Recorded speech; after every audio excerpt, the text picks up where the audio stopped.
Assalamualaikum warahmatullahi wabarakatuh. Baiklah, nama saya Fahrul Nizam akan melanjutkan presentasi dari teman kami sebelumnya. Materi selanjutnya yaitu praktek perencanaan dan penganggaran serta kritik yang ada. Poin pertama yaitu sistem perencanaan dan penganggaran dapat bervariasi dalam horizon perencanaan. Sebagian horizon perencanaan itu berjangka pendek, 1 tahun atau lebih sekitar 34%, 2-3 tahun sekitar 20%, 4-5 tahun sekitar 38%, dan 5 tahun ke atas sekitar 77%. Salah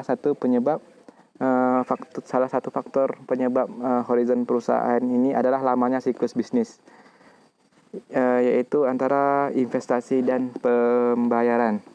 Poin selanjutnya, adanya variasi di seluruh perusahaan dalam menentukan waktu dan waktu yang dikhususkan untuk perencanaan penganggaran. Dengan lebih banyaknya variasi pada bagaimana perusahaan berjalan dalam rencana berjangka panjang dibandingkan dengan bagaimana mereka melakukan anggaran mereka yang lebih mengikuti standar pola berulang setiap tahun pada sebagian besar perusahaan.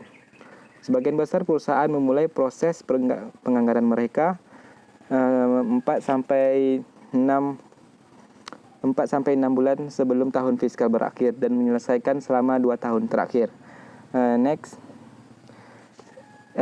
Selanjutnya yaitu kritik atas proses perencanaan dan penganggaran. Dapat beberapa poin kritik atas proses perencanaan dan penganggaran. Yang pertama itu proses perencanaan dan penganggaran penuh dengan politik dan game playing. Yang kedua, hanya menghasilkan peningkatan pemikiran, sedikit motivasi untuk persiapan anggaran dan rencana pada periode terdahulu, dan tidak meresponsif terhadap tantangan hari ini ketika ekonomi bergerak dengan cepat. Yang ketiga, yaitu memusatkan kekuatan dalam organisasi dan melumpuhkan inisiatif. Yang kelima, memisahkan perencanaan dari eksekutif.